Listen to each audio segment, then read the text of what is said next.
Hello বন্ধুরা, WBCS and PSC coaching চ্যানেলের তরফ থেকে তোমাদের সকলকে জানাই ওয়েলকাম। আজকের আমি আপকামিং যে ফুড এসআই পরীক্ষাটা আসছে তার জেনারেল স্টাডিজের সিরিজ নম্বর 5টা নিয়ে এসেছি। তো চলো বন্ধুরা শুরু করা যাক।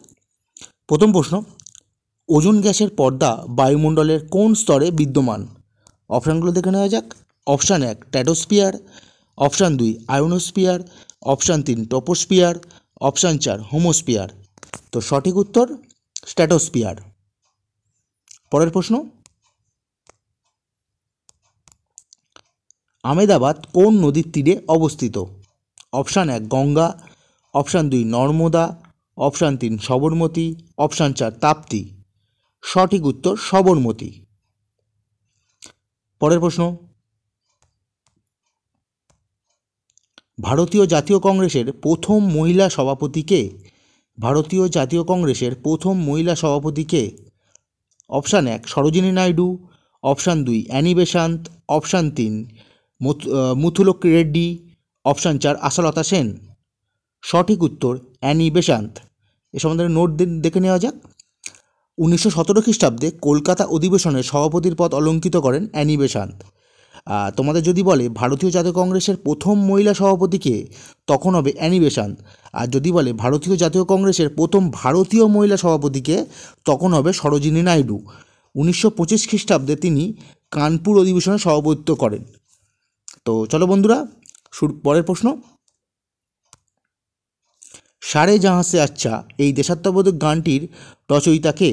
সারে জাহাঁ সে আচ্ছা হিন্দুস্তিতা আমারা এই দেশাত্মবোধক গানটির রচয়িতা কে? অপশানগুলো দেখে নেওয়া যাক। Option 1 Ramprasad Bismil, option 2 Manmohan Basu, option 3 Mohammad Iqbal, option 4 Satyendranath Thakur. সঠিক উত্তর মোহাম্মদ ইকবাল। পরের প্রশ্ন, ভারতের প্রথম মহিলা মুখ্য নির্বাচন কমিশনার কে? অপশানগুলো দেখে নেওয়া যাক। ভিএস রমাদেবী, অপশান 2 লীলা শেঠ, অপশান 3 সুমিত্রা মহাজন, অপশান 4 প্রতিভা পাটিল। সঠিক উত্তর ভিএস রমাদেবী। তিনি 1990 সালের ভারতের প্রথম মহিলা মুখ্য নির্বাচন কমিশনার হিসাবে নিযুক্ত হয়েছিলেন। এই সম্বন্ধে একটা নোট দেখে নেওয়া যাক। ভারতের প্রথম মুখ্য নির্বাচন কমিশনার কে ছিলেন? সুকুমার সেন। তিনি 1950 খ্রিস্টাব্দে মুখ্য নির্বাচন কমিশনার হিসাবে নিযুক্ত হয়েছিলেন। আর ভারতের বর্তমান মুখ্য নির্বাচন কমিশনারকে রাজীব কুমার। পরের প্রশ্ন, কোন ক্রিকেটার 2023 সালে অর্জুন পুরস্কার পেলেন? অপশানগুলো হলো option 1 Shubman Gill, option 2 Mohammed Shami, option 3 Shreyas Iyer, option 4 Rohit Sharma. সঠিক উত্তর হলো মোহাম্মদ সামি। পরের প্রশ্ন, সম্প্রতি ভারতীয় সেনাবাহিনীর সাথে কোন দেশের সেনাবাহিনীর যৌথ মহড়া সূর্যকিরণ অনুষ্ঠিত হয়ে গেল? সম্প্রতি ভারতীয় সেনাবাহিনীর সাথে কোন দেশের সেনাবাহিনীর যৌথ মহড়া সূর্যকিরণ অনুষ্ঠিত হলো? অপশানগুলো দেখে নেওয়া যাক বন্ধুরা। Option 1 Bhutan, option 2 Bangladesh, option 3 Nepal, option 4 Sri Lanka. সঠিক উত্তর হলো নেপাল। পরের প্রশ্ন, কোনটি একটি অসমাঙ্গ পুল? কোনটি একটি অসমাঙ্গ ফুল? অপশানগুলো দেখে নেওয়া যাক। অপশান 1 কুমড়ো ফুল, অপশান 2 অপরাজিতা ফুল, অপশান 3 মটর ফুল, অপশান 4 জবা ফুল। সঠিক উত্তর মটর ফুল। তাহলে মটর ফুল হলো একটি অসমাঙ্গ ফুল। পরের প্রশ্ন, এসআই পদ্ধতিতে তাপের একক কী? Option 1 kelvin, option 2 watt, option 3 joule, option 4 calorie. সঠিক উত্তর জুল। এসআই পদ্ধতিতে তাপের একক হলো জুল। পরের প্রশ্ন, প্রথম কোন মহিলা জ্ঞানপীঠ পুরস্কার পেয়েছিলেন?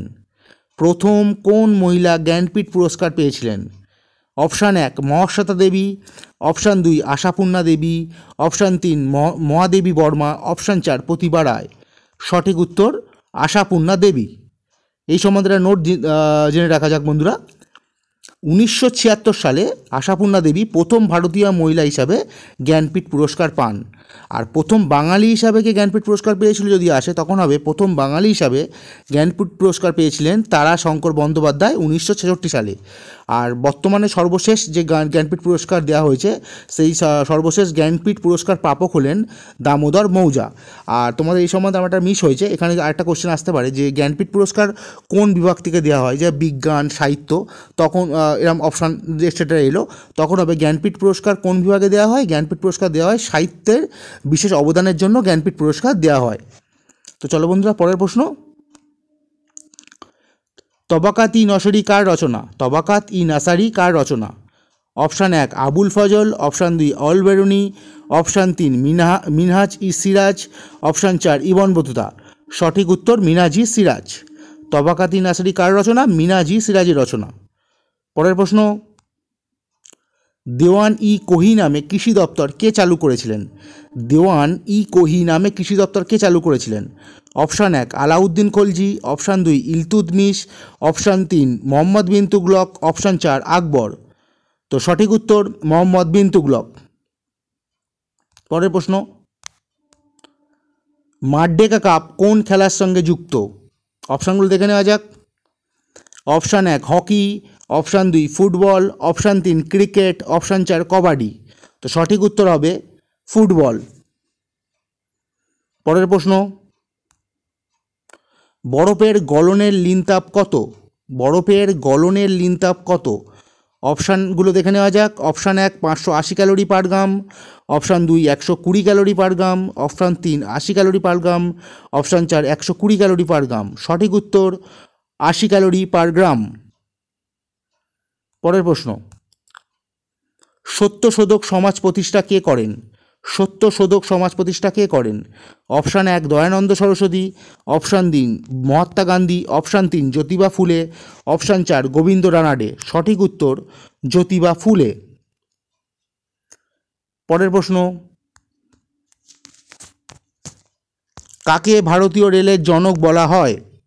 অপশানগুলো দেখে নেওয়া যাক। Option 1 Lord Wellesley, option 2 Lord Dalhousie, option 3 Lord Cornwallis, option 4 Lord Canning. সঠিক উত্তর লর্ড ডালহৌসি। তাই লর্ড ডালহৌসিকে ভারতীয় রেলের জনক বলা হয়। পরের প্রশ্ন, বেথুয়া ডৌরি বন্যপ্রাণী অভয়ারণ্য কোথায় অবস্থিত? Option 1 Paschimbanga, option 2 Bihar, option 3 Uttar Pradesh, option 4 Rajasthan. সঠিক উত্তর পশ্চিমবঙ্গ। এ সময় নোট দেখে নেওয়া যাক। পশ্চিমবঙ্গের নদিয়া জেলায় অবস্থিত। যদি তোমাদের বেথুয়া ডেয়ারি বন্যপ্রাণী পশ্চিমবঙ্গের কোন জেলায় অবস্থিত বলা হয়, তখন হবে পশ্চিমবঙ্গের নদিয়া জেলায় অবস্থিত। পরের প্রশ্ন, ভারতের সবুজ বিপ্লবের জনক কাকে বলা হয়? Option 1 doctor Verghese Kurien, option 2 doctor M S. Swaminathan, option 3 নীর তুতেজ, অপশান 4 ডক্টর নরমান বোরলাগ। সঠিক উত্তর হবে ডক্টর এম.এস. স্বামীনাথন। তো এই সম্বন্ধে নোট দেখে নেওয়া যাক। পৃথিবীর সবুজ বিপ্লবের জনক হলেন নরমান বোরলাগ। যদি বলে যে তোমাদের যদি স্পেসিফিক্যালি ইন্ডিকেট করে দেয় যে ভারতের সবুজ বিপ্লবের জনক কাকে বলা হয়, তখন হবে ডক্টর এম.এস. স্বামীনাথন।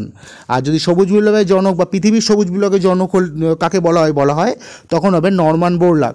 তা দেখবে যখনই কোশ্চেন আসবে তোমাদের নরমান বোরলাগ ও ডক্টর এম.এস. স্বামীনাথন দুটো অপশানই আসবে। তো তোমাদের চোখ কান খোলা রেখে সঠিক উত্তরটি নির্বাচিত করতে হবে। চলো বন্ধুরা, পরের প্রশ্ন,